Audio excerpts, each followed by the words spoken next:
ನಂಗೆ ಶೃಂಗೇರಿಗೆ ಕರ್ಕೊಂಡೋದ್ರು ಅವರು. ಶೃಂಗೇರಿಗೆ ಹೋದ್ವಿ, ಎಲ್ಲ ಮಾಡಿದ್ವಿ. ನನಗೇನಾಯಿತು, ಅಲ್ಲಿ ನಮ್ಮ ಪತ್ರಕರ್ತರ ಬುದ್ಧಿ ಅಲ್ಲ, ಅಲ್ಲಿರೋ ಪತ್ರಕರ್ತರೆಲ್ಲ ನಾವು ಒಂಚೂರು ಗುರುಗಳನ್ನು ಭೇಟಿ ಮಾಡ್ತೀವಿ, ನೀವು ಬನ್ನಿ ಅಂತ ಕರೆದ್ರು. ಸೀದಾ ಹೋದಾಗ ಗುರುಗಳನ್ನು ಭೇಟಿ ಮಾಡಿದ್ವಿ. ತಕ್ಷಣ ಹೇಳಿದ್ರು ಅವರು, ಈಗ ಅವನು ಗುರುಗಳನ್ನು ನೋಡಬಾರ್ದಿತ್ತು. ಅವ್ರು ಆಶ್ಚರ್ಯಪಟ್ಟು ಬಂದಿದೆಯಾ ಅಂಥೇಳಿ ಅವರಿಗೆ ಶಿವಮೊಗ್ಗದಲ್ಲೇ ಕೆಲಸ ಕೊಟ್ಬಿಟ್ರು ಅವನಿಗೆ. ಇದು ಎಲ್ಲ ನಮ್ಮದು, ಅವನದು ಎಫೆಕ್ಟ್ ಇಲ್ಲ, ನಮ್ಮದು ಎಫರ್ಟ್ ಇಲ್ಲ, ಇದೆಲ್ಲ ಗುರುಗಳದೆ. ಅವನಿಗೆ ಒಳ್ಳೆ ಸಂಬಳ ಸಿಕ್ತು.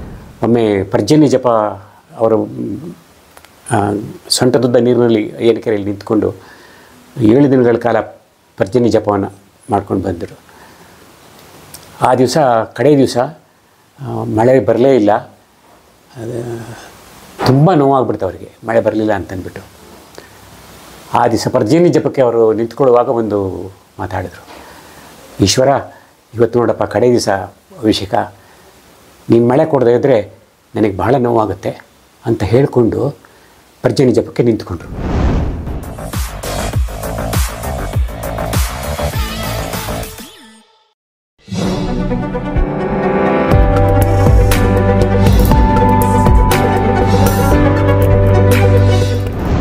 ಇನ್ನೊಂದು ದಿವಸ ಹೇಳ್ತಾಯಿದ್ರು, ನೀವು ದೇವಸ್ಥಾನಕ್ಕೆ ಹೋಗ್ತೀರಿ, ಚಿನ್ನದ ಸರ ಹಾಕ್ಕೊಂಡ್ರು ಅರ್ಚಕ ಮಂಗಳಾರತಿ ತರ್ತಾನೆ, ತೆಗೆದು 100 ರೂಪಾಯಿ ಹಾಕ್ತೀರಿ.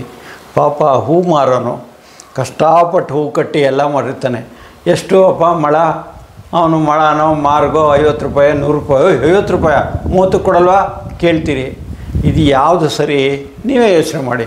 ಇವತ್ತಿನವರೆಗೂ ನಾನು ಹೂನವ್ರ ಹತ್ರ ಚೌಕಾಸಿ ಮಾಡಿಲ್ಲ. ಅವ್ರು ಹೇಳಿದಷ್ಟು ಇವತ್ತಿನವರೆಗೂ ನಾನು ಹಬ್ಬದ ದಿವಸ ಹೂ ತರಕ್ಕೆ ಹೋಗ್ತೀನಿ, ಹಬ್ಬದ ದಿವಸ ಹೂ 100 ರೂಪಾಯಿ 120 ರೂಪಾಯಿ ಹಾಗೇ ಆಗುತ್ತೆ.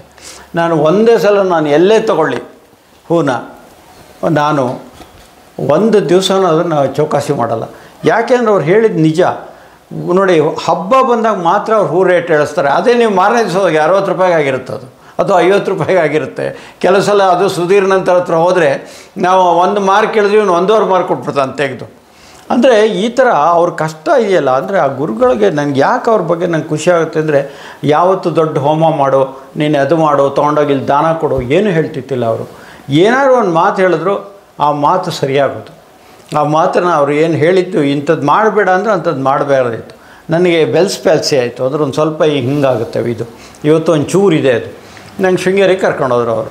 ಶೃಂಗೇರಿಗೆ ಹೋದ್ವಿ, ಎಲ್ಲ ಮಾಡಿದ್ವಿ. ನನಗೇನಾಯಿತು, ಅಲ್ಲಿ ನಮ್ಮ ಪತ್ರಕರ್ತರ ಬುದ್ಧಿ ಅಲ್ಲ, ಅಲ್ಲಿರೋ ಪತ್ರಕರ್ತರೆಲ್ಲ ನಾವು ಒಂಚೂರು ಗುರುಗಳನ್ನು ಭೇಟಿ ಮಾಡ್ತೀವಿ, ನೀವು ಬನ್ನಿ ಅಂತ ಕರೆದ್ರು. ಸೀದಾ ಹೋದಾಗ ಗುರುಗಳನ್ನು ಭೇಟಿ ಮಾಡಿದ್ವಿ. ತಕ್ಷಣ ಹೇಳಿದ್ರು ಅವರು, ಈಗ ಅವನು ಗುರುಗಳನ್ನು ನೋಡಬಾರ್ದಿತ್ತು, ಬೆಲ್ಸ್ ಪ್ಯಾಲ್ಸಿ ಸ್ವಲ್ಪ ಉಳಿಯಿತ್ತು ಅವನಿಗೆ ಅಂತ ಹೇಳಿ. ಸರಿ, ನಾನು ನೋಡಿದ್ವಿ, ಬಂದ್ವಿ. ಅವ್ರು ನನಗೇನು ಹೇಳಿಲ್ಲ, ಬೇರೆಯವ್ರು ಹೇಳಿದ್ದು ಬಂದು ಉಳೀತು. ನೋಡಿ, ಇವತ್ತು ಕೂಡ ಹಿಂಗಂದಾಗ ಒಂಚೂರು ಉಳೀತು. ಅಂದರೆ ಈ ಥರ ಅವ್ರಿಗೆ ಏನೋ ಒಂದು, ಅವ್ರಿಗೆ ನಾನು ಅವ್ರೊಂದು ದೇವರು ಅಂತ ನಾನೇನು ಹೇಳೋದಿಲ್ಲ. ನಿನಗೆಲ್ಲ ಅನುಕೂಲ ಆಗುತ್ತೆ ಹೋಗು ಒಂದು. ಇಲ್ಲ ಸ್ವಾಮಿ ನಮಗಿನ್ನೇನೂ ಇಲ್ಲ ಅಂದಾಗ, ಇಲ್ಲ ನಿನ್ನ ಹೆಂಡತಿ ದುಡಿತಾಳೆ, ನಿನ್ನ ಮಗನಿಗೆ ಕೆಲಸ ಸಿಗುತ್ತೆ ಅಂದರು. ಅಲ್ಲಿ ಒಂದು ಪವಾಡ ನಡೀತು. ನಾವಿನ್ನೂ ಸಕ್ರೆಪಟ್ಟಣ ಬಿಟ್ಟು ಕಡೂರು ಹತ್ರ ಬರ್ತಾಯಿದ್ವಿ. ಕಡೂರು ಹತ್ರ ಬರ್ತಾಯಿದ್ದಂಗೆ ಒಂದು ಫೋನ್ ಬಂತು, ನನ್ನ ಮಗನಿಗೆ ಒಂದು ಇಂಟ್ರ್ಯೂ ಬಂತು. ಅವನು ಡಿಪ್ಲೊಮೊ ಓದಿದ್ದು, ಅದು ಮೆಡಿಕಲ್ ಇಂಟ್ರ್ಯೂ ಬಂತು. ಆದರೆ ಅವನು ನಾನು ಮೆಡಿಕಲ್ ಇಂಟ್ರ್ಯೂ ಹೋಗೋದಿಲ್ಲ ಅಂದ. ಇಲ್ಲ, ಗುರುಗಳು ಹೇಳಿದರೆ ಇನ್ನು 15 ದಿವಸದಲ್ಲೇ ಕೆಲಸ ಸಿಗುತ್ತೆ ಅಂತ ಹೇಳಿದರೆ, ಹೋಗಿ ಬಾ ಅಂತ. ಸರಿ, ಅವ್ನು ಶಿವಮೊಗ್ಗಕ್ಕೆ ಹೋದ, ಬೆಳಿಗ್ಗೆ ಅಲ್ಲಿ ಸೆಲೆಕ್ಟ್ ಆದ. ಬೆಂಗಳೂರಿಗೆ ಹೋದ, ಅಲ್ಲಿ ಸೆಲೆಕ್ಟ್ ಆದ. ಕೊನೆಗೆ ಬಾಂಬೆಗೆ ಹೋಗ್ಬೇಕಾದ್ರೆ ನಾನು ಹೋಗೋದೇ ಇಲ್ಲ ಅಂತ ಶುರು ಮಾಡಿಬಿಟ್ಟ. ಕೊನೆಗೆ ಬಲವಂತ ಮಾಡಿ ಅವನಿಗೆ ಬಾಂಬೆ ಕಳಿಸಿದಾಗ ಅಲ್ಲಿ ಸೆಲೆಕ್ಟ್ ಆದ. ಅಲ್ಲೂ ಕೂಡ ಅದು ಪವಾಡನೇ ನಡೆದು ಹೋಗ್ಬಿಡ್ತು. ಅಲ್ಲಿ ಇಂಟ್ರ್ಯೂ ಮಾಡ್ತಿದ್ದಾರೆ ನಮ್ಮ ಸಂಬಂಧಿಕರೇ. ಅವ್ರು ಆಶ್ಚರ್ಯಪಟ್ಟು ಬಂದಿದೆಯಾ ಅಂಥೇಳಿ ಅವರಿಗೆ ಶಿವಮೊಗ್ಗದಲ್ಲೇ ಕೆಲಸ ಕೊಟ್ಬಿಟ್ರು ಅವನಿಗೆ. ಇದು ಎಲ್ಲ ನಮ್ಮದು, ಅವನದು ಎಫೆಕ್ಟ್ ಇಲ್ಲ, ನಮ್ಮದು ಎಫರ್ಟ್ ಇಲ್ಲ, ಇದೆಲ್ಲ ಗುರುಗಳದೆ. ಅವನಿಗೆ ಒಳ್ಳೆ ಸಂಬಳ ಸಿಕ್ತು, ಚೆನ್ನಾಗಿದ್ದ. ಆದರೆ ಗುರುನಾಥರ ಹತ್ರನೇ ಅವ್ನು ಭಾಳ ಆಗಲ್ಲ, ಅವನು ಹೋಗಿ ಬರ್ತಾಯಿದ್ದ, ಚೆನ್ನಾಗಿ ನಡೀತಾಯಿತ್ತು. ಹೀಗೆ ಮಧ್ಯೆ ಮಧ್ಯೆ ಗುರುನಾಥರು ಯಾವಾಗ ಕರೆದು ಕೂಡ ಹೋಗ್ತಾಯಿದ್ದೆ. ಆಮೇಲೂ ಕೂಡ ಹೋಗ್ತಾಯಿದ್ದೆ, ಬಿಡ್ತಿರಲಿಲ್ಲ. ಮಧ್ಯೆ ಸ್ವಲ್ಪ ದಿವಸ ಇದಾಗಿತ್ತು, ಹೋಗ್ತಾಯಿದ್ದೆ. ಇಷ್ಟರ ಮಧ್ಯೆ ನಮ್ಮ ಒಂದು ಅಧೋಗತಿಗೆ ಬಂದಾಗ ಒಬ್ಬರು ವಿರಜಾನಂದ ಅಂತ ಒಬ್ಬರು ಬಂದರು. ಅಂದರೆ ಇಲ್ಲಿ ವೇಣುಗೋಪಾಲ್ ರಾಯರು ಅಂತ ಒಬ್ಬರು ಇದ್ದರು. ಅವ್ರ ಮನೆಗೆ ಅವರು ಬಂದರು. ಅವ್ರು ಬಂದಾಗ ಅವರು ವೇಣುಗೋಪಾಲ್ ರಾಯರು ನಮಗೆ ಚೆನ್ನಾಗಿ ಪರಿಚಯ ಇದ್ದರು. ಅವರು ಇಲ್ಲೊಬ್ರು ಬಂದರೆ ಬಂದು ನೋಡ್ಕೊಂಡು ಹೋಗ್ರಿ ಅಂದರು. ನಾವು 3 ಜನ ಫ್ರೆಂಡ್ಸು, ಸೀತಾರಾಮು, ಆಕಾಶವಾಣಿ ಸುಬ್ಬಣ್ಣ ಅಂತ ಮತ್ತು ನಾನು, 3 ಜನ ಅವ್ರ ಮನೆಗೆ ಹೋಗಿ ಅವ್ರು ನೋಡಿದ್ವಿ, ಮಾತಾಡ್ಸಿದ್ವಿ. ಸ್ವಲ್ಪ ಹೊತ್ತು ಕೂತ್ಕೊಂಡಿದ್ರು. ಮತ್ತು ಸ್ನಾನ ಮಾಡಬೇಕು ಅಂತಂದು ಸ್ನಾನಕ್ಕೆ ಹೋದರು. ಆದರೆ ಇದು ಯಾಕೆ ಹೇಳ್ತಿದ್ದೀನಿ ಅಂದರೆ, ಒಬ್ಬ ಗುರು ಯಾವ ಥರ ಬರ್ತಾನೆ ಅನ್ನೋದಕ್ಕೆ ಅವ್ನಿಗೆ ಯಾವುದು ಇದಿರೋದಿಲ್ಲ ಅನ್ನೋದಕ್ಕೆ ನಾನು ಹೇಳ್ತಾ ಇದ್ದೀನಿ. ಅಲ್ಲಿ ಸ್ನಾನ ಮಾಡೋಕ್ಕೆ ಹೋದಾಗ ಅವ್ರ ಮನೆಗೆ ನೀರು ಕುದೀತಾ ಇತ್ತು. ಅಲ್ಲಿ ಎಲ್ಲೂ ತಣ್ಣೀರು ಇರಲಿಲ್ಲ, ಅವರ ಮನೇಲೂ ಇರಲಿಲ್ಲ, ಸುತ್ತಮುತ್ತಲು ಯಾವ ನಲ್ಲಿ ಬಾವಿ ಏನೂ ಇಲ್ಲ. ಕೊನೆಗೆ ನಮ್ಮ ಸ್ನೇಹಿತರು ಸೀತಾರಾಮ, ಇಲ್ಲ ನೀಲಕಂಠರಾವ್ ಮನೇಲಿ ನೀರು ಇರ್ತದೆ ಬನ್ನಿ ಅಂತ. ಸರಿ ಅದು ಬಿಟ್ಬಿಟ್ಟು ನಮ್ಮ ಮನೆಗೆ ಬಂದರು. ಅವರು ಬಂದವ್ರು ಒಳಗೆ ಬರಲೇ ಇಲ್ಲ, ಅಂದರೆ ಬಾಗಿಲಲ್ಲೇ ನಿಂತ್ಕೊಂಡ್ರು. ಭಾಳ ಹೊತ್ತು ನಿಂತ್ಕೊಂಡ್ರು. ನನಗೆ ಇಲ್ಲಿ ಯಾಕೋ ಮನಸ್ಸು ಹೇಳ್ತಾ ಇದೆ, ನಾನು ಇಲ್ಲಿಗೆ ಇರ್ತೀನಿ ಅಂದರು. ಕೊನೆಗೆ ಮನೆಗೆ ಬಂದು ಸ್ನಾನ ಮಾಡಿ ದೇವ್ರ ಮನೇಲಿ ಹೋಗಿ ಸಂಧ್ಯಾವಂದನೆ ಮಾಡಿ, ನಾನು ಅಲ್ಲಿ ಬರೋದಿಲ್ಲ, ನಾನು ಇಲ್ಲೇ ಇರ್ತೀನಿ ಅಂದರು. ಇಲ್ಲ ಸ್ವಾಮಿ, ಅವ್ರ ಮನೇಲಿ ಅಡುಗೆ ಮಾಡಿದ್ದಾರೆ, ಊಟ ಮಾಡ್ಕೊಂಡು ಬರೋಣ ಅಂಥೇಳಿ ಕೊನೆಗೆ ಅಲ್ಲಿ ಹೋಗಿ ಬಂದರು. ಅಲ್ಲಿ 10 ನಿಮಿಷ ಸಹ ಇರಲಿಲ್ಲ, ಸೀದಾ ಇಲ್ಲಿ ಬಂದ್ವಿ. ಇಲ್ಲಿ ಬಂದರು, ನಮ್ಮ ಮನೇಲಿ ಅವರು ವಿಶ್ರಾಂತಿ ತಗೊಂಡ್ರು. ಅವತ್ತು ಇದ್ದರು. ಆಮೇಲೆ ಒಂದು ಮಾತು ಹೇಳಿದ್ರು, ಇಲ್ಲ ನಾನು ಮೈಸೂರಿಗೆ ಹೋಗಿ ಬರ್ತೀನಿ, ನಾನು ನೀನು ಇಟ್ಕೋಬೇಕು ಇಲ್ಲಿ ಅಂದರು. ನನಗೆ ಗುರುಗಳ ಬಗ್ಗೆ ಅಷ್ಟೇ ಇತ್ತು, ಅಷ್ಟಕ್ಕಷ್ಟೇ ಇತ್ತು. ಆದರೂ ಕೂಡ ಗುರುಗಳದೇ ಭಕ್ತಿ ಇತ್ತು. ಆದರೂ ಮನೆಯಲ್ಲೆಲ್ಲ ಇಟ್ಕೊಂಡು ಅವ್ರು ಸೇವೆ ಮಾಡೋಕ್ಕೆ ನಾನು ಅಷ್ಟು ಒಪ್ಪಲಿಲ್ಲ. ನಮ್ಮ ಮನೆಯವ್ರಿಗೂ ಅಷ್ಟೇ ಇತ್ತು. ಆದರೂ ಕೂಡ ಅವರು ಕೆಲಸ ಮಾಡ್ಕೊಂಡು ಬರೋದು ಹೆಂಗಪ್ಪ ಅಂತಿದ್ದು. ಆದರೆ ಒಂದು ದಿವಸ ಇದ್ದರು, ಹೊರಟೋಗ್ಬಿಟ್ರು. ಆಮೇಲೆ ಒಂದು ತಿಂಗಳಾದ ತಕ್ಷಣ ಬ್ಯಾಗ್ ತಗೊಂಡು ಬಂದೇ ಬಿಟ್ರು. ಅವತ್ತು ಅವರು ಬಂದ ದಿವಸ ನನ್ನ ಪರಿಸ್ಥಿತಿ ಸರಿ ಇರಲಿಲ್ಲ. ಅವತ್ತು ನನಗೆ ಭಾಳ ಸಾಲುಗಳಾಗಿಬಿಟ್ಟು ನಾವು ಜೀವನದ ಮುಕ್ತರಾಗಬೇಕು ಅನ್ನೋ ವ್ಯವಸ್ಥೆ ಮಾಡ್ಕೊಂಡಿದ್ವಿ ನಾವು ಆಗಲೇ. ಇನ್ನು ಇರಲೇ ಕೂಡ್ದು ಅಂತಂದು. ಅಷ್ಟೊತ್ತಿಗಾಗಲೇ ನನ್ನ ಮಗನಿಗೆ ಮದುವೆ ಆಗಿತ್ತು, ಅವನಿಗೆ ಒಂದು ಮಗು ಬೇರೆ ಇತ್ತು. ಏನು ಮಾಡಬೇಕು ಅಂತದ್ದು ಗೊತ್ತಾಗ್ತಾನೆ ಇರಲಿಲ್ಲ. ಅವತ್ತೇ ಬಂದರು ಅವರು. ಇವ್ರು ಯಾಕೆ ಬಂದರು ಅಂತ ಭಾಳ ಯೋಚನೆ ಆಯ್ತು ನಮಗೆ. ಆದರೆ ಬಂದರವರು ಒಂದು ಅರ್ಧ ಗಂಟೆ ಕಾಫಿ ಕುಡಿದು ಕೂತ್ಕೊಂಡ್ರು. ನನ್ನ ರೂಮ್ನಲ್ಲಿ ಕರ್ಕೊಂಡೋಗಿ, ನಿನ್ನ ವಿಷಯ ಎಲ್ಲ ನನಗೆ ಗೊತ್ತಿದೆ, ನೀನೇನು ಮಾತಾಡಬೇಡ, ನಾನೀಗ ಸಕ್ಕರೆಪಟ್ಟಣದಿಂದ ಬಂದಿದ್ದೀನಿ ಅಂದರು. ಅಲ್ಲಿಗೆ ನಮಗೇನೋ ಒಂಥರ ಸಮಾಧಾನ, ಸಕ್ಕರೆಪಟ್ಟಣದಿಂದ ಬಂದಿದ್ದಾರಲ್ಲ ಅಂತ. ಗುರುಗಳೇ ನಾನು ಇಲ್ಲಿ ಕಳಿಸಿಬಿಟ್ರು ಅಂದರು. ಅಲ್ಲಿಗೂ ನಾವು ಸ್ವಲ್ಪ ಇದಾದ್ವಿ. ಆಮೇಲೆ ರಾತ್ರಿ ಎಲ್ಲ ವಿಷಯ ತಿಳ್ಕೊಂಡು ಯಾವುದಕ್ಕೂ ಯೋಚನೆ ಮಾಡಬೇಡ ಅಂಥೇಳಿ ಬಾಗಿಲಲ್ಲಿ ನಿಂತ್ಕೊಂಡು, ನೀಲಕಂಠರಾಯರೇ ನಿಮ್ಮನ್ನು ಪೂರ ನೀವು ಮಲಗಿದ್ದೀರಾ, ನಿಮ್ಮನ್ನು ಎಬ್ಬಿಸಿಬಿಟ್ಟು ನಾನು ಮುಂದಕ್ಕೆ ಹೋಗ್ತೀನಿ, ಇಲ್ಲದೇ ಇದ್ದರೆ ನನ್ನ ತಪಶಕ್ತಿನೆಲ್ಲ ಈ ಮನೆಗೆ ಧಾರೆ ಇರಿತೀನಿ ಅಂತ ಒಂದು ದೊಡ್ಡ ಮಾತು ಹೇಳಿಬಿಟ್ರು. ಆವಾಗಿಂದ ನಾನು ಅವ್ರ ಮಾತಿಗೆ ಒಳಗಾಗಿಬಿಟ್ಟೆ. ಅವರು ನಮ್ಮ ಚಿಕ್ಕಪ್ಪನವರು ತುಂಬ ಸ್ನೇಹಜೀವಿ ಅಂತ ಆಗಲೇ ಹೇಳಿದೆ. ಮತ್ತು ಎಲ್ಲರೂ ಕೂಡ, ದೊಡ್ಡವರು ಕೂಡ ಅವರನ್ನು ಕೆಲವು ಸಲಹೆಗಳನ್ನು ಕೇಳಲಿಕ್ಕೆ ಬರ್ತಾಯಿದ್ರು.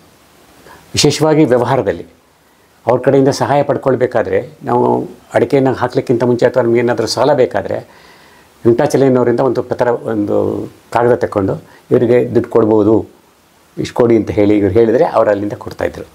ಹಾಗಾಗಿ ಇಡೀ ಸಕ್ಕರಾಯಪಟ್ಟಣದ ಅಂತಹ ವ್ಯಾವಹಾರಿಕ ಬಂಧುವಾಗಿ ಅವರಿದ್ದರು. ಇವರೇನಾದರೂ ಬೇಡ ಅಂತ ಹೇಳಿದರೆ ಅವರು ಕೊಡ್ತಿರಲಿಲ್ಲ. ಅಂದರೆ ಇವರೆಲ್ಲವನ್ನು ಪೂರ್ತಿ ಅಷ್ಟು ಕಟ್ಟುನಿಟ್ಟಾಗಿ ವ್ಯವಹಾರ ಮಾಡ್ತಾಯಿದ್ರು. ಮತ್ತು ಅಷ್ಟೇ ರೀತಿಯಲ್ಲಿ ವಾಪಸ್ ಕೊಡಿಸ್ಲಿಕ್ಕೂ ಕೂಡ ಅವರು ಜವಾಬ್ದಾರಿ ತಗೊಳ್ತಾಯಿದ್ರು.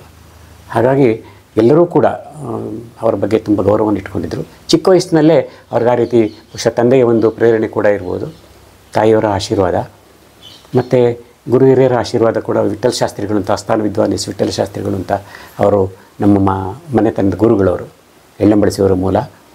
ಅವರ ಆದೇಶವನ್ನು ಯಾವತ್ತೂ ಮೀರ್ತಿರಲಿಲ್ಲ. ಅವರು ಎಲ್ಲ ಕಾರ್ಯಗಳಿಗೂ ಅವರು ಬರಲೇಬೇಕಿತ್ತು. ಅಷ್ಟು ತುಂಬ ಶಾಸ್ತ್ರ ಸಂಪ್ರದಾಯದಲ್ಲಿ ಅಷ್ಟು ಕಟ್ಟುನಿಟ್ಟವರು ವಿಠ್ಠಲ ಶಾಸ್ತ್ರಿಯವರು. ಒಮ್ಮೆ ಪರ್ಜನ್ಯ ಜಪ ಅವರು ಸೊಂಟದುದ್ದ ನೀರಿನಲ್ಲಿ ಅಯ್ಯನಕೆರೆಯಲ್ಲಿ ನಿಂತ್ಕೊಂಡು 7 ದಿನಗಳ ಕಾಲ ಪರ್ಜನ್ಯ ಜಪವನ್ನು ಮಾಡ್ಕೊಂಡು ಬಂದರು. ಆ ದಿವಸ ಕಡೆ ದಿವಸ ಮಳೆ ಬರಲೇ ಇಲ್ಲ.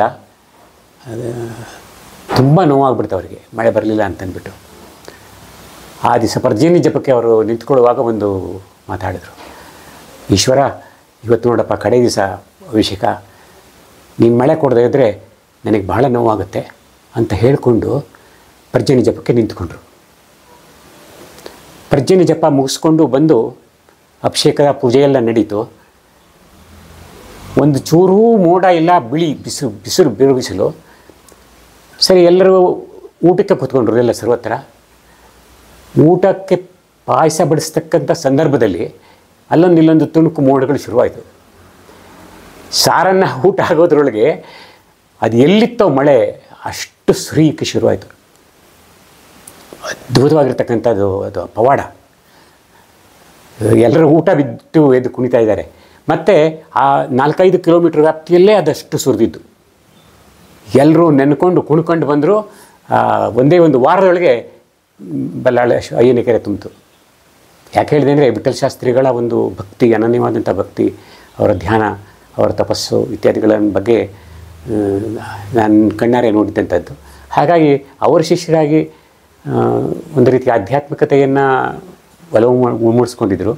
ಕುಮಾರನಹಳ್ಳಿ ಶಂಕರಲಿಂಗ ಭಗವಾನವರ ಒಂದು ಶಿಷ್ಯರಾಗಿ, ಮತ್ತು ಶ್ರೀಧರ ಸ್ವಾಮಿಗಳ ಒಂದು ಅನುಯಾಯಿಯಾಗಿ, ಮತ್ತು ಅದಕ್ಕಿಂತಲೂ ಹೆಚ್ಚಾಗಿ ಚಂದ್ರಶೇಖರ ಭಾರತಿಗಳ ಸಂದರ್ಭದಲ್ಲಿ ಜಗದ್ಗುರು ಚಂದ್ರಶೇಖರ ಭಾರತಿ ಮಹಾಸ್ವಾಮಿಗಳು ಅವರ ಒಂದು ವಿಚಾರಗಳನ್ನು ಅರ್ಥ ಮಾಡ್ಕೊಳ್ತಾ ಶೃಂಗೇರಿಗೆ ತುಂಬ ನಡ್ಕೊಳ್ತಾ ಇದ್ದರು.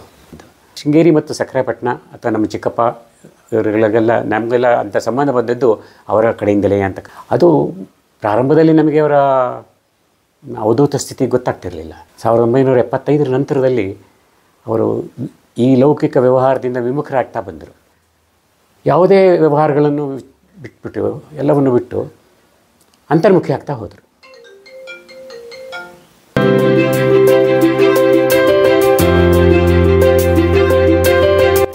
ದಯಮಾಡಿ ಲೈಕ್ ಮಾಡಿ, ಶೇರ್ ಮಾಡಿ, ಸಬ್ಸ್ಕ್ರೈಬ್ ಮಾಡಿ, ಮರೆಯದೆ ಬೆಲ್ ಬಟನ್ ಒತ್ತಿ. ಧನ್ಯವಾದಗಳು.